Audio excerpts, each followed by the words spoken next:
this just hit me. Like, we had the reading of the centurion. I'm not worthy for you to enter into my house, right? So after communion, I just automatically prayed that in my heart. I was like, I'm not worthy for you to enter under my roof. And then I'm like, but I'm God's house. So actually you've entered under your own roof in me. Like, he's made his home in me. He's actually made me worthy. And I'm not worthy because I'm somehow superior than other people. That would be pride. I'm worthy because he's done it in me. Like, he's taken dust and made it his treasure.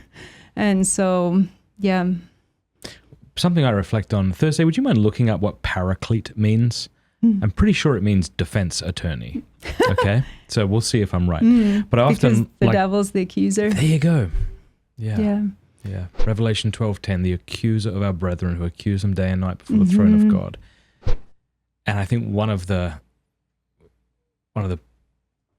pitfalls of no longer believing in the devil is that we assume that all of the accusation that we often feel in our heart and the shame, it's got to come from somewhere. And if I'm not really believing in the devil or the demonic, then maybe it's from God.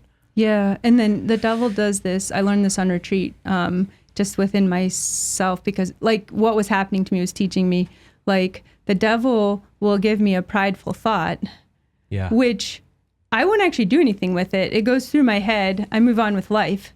But he's now tempted me with this prideful thought and then accused me of pride. Yeah. See that thought you had that was so prideful? You're a very prideful person. So it's like a double trick. He's trying to get me with the temptation and with the accusation that came with the temptation. Did you find it? Yeah, of course I did. Speaking of humility, what?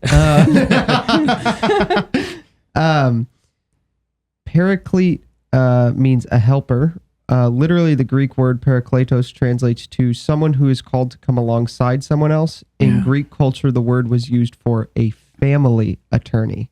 Okay. Which I think is stronger than like a defense. Like if you think about that theologically, family says more about that.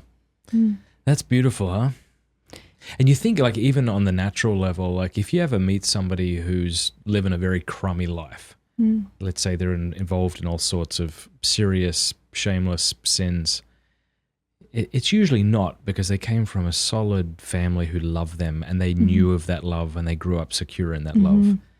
We can usually trace it to a wounding that took place in some form of rejection in which we believed things about ourselves that weren't true. And if you believe that you're nothing or crap, you start to expect others to treat you like that. And I remember having this one experience. I was like teenager doing something I shouldn't have been doing and being aware I shouldn't have been doing it and doing it anyway. And I sort of in that moment had sort of pictured Mike on the street, and you can just tell that he's in a really pretty rough situation. And I was just like, it was this moment where I started realizing that I was not seeing, when I was seeing an abuser, I wasn't just seeing an abuser, I was seeing an abused child in an abuser.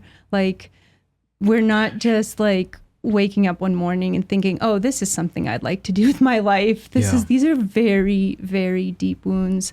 And so it gives you a new sensitivity and a new desire to pray and intercede for God to heal, like pour his healing ointment into all of that. Like the Good Samaritan, Jesus is the Good Samaritan. We're the beat up guy on the side of the road. And we need him to pour that healing ointment. And in fact, in receiving that, we're now encountering God.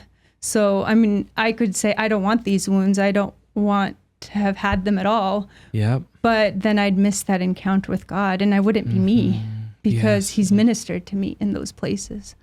Yeah, and this isn't a new thought, right? This is like the church fathers talk about this as the sacraments that are being bestowed upon the wounded man, the Christ, the one who's healing us. Hey, thank you so much for watching. Before you go, do us a favor, leave a comment, let us know what you thought of the video, like, and subscribe.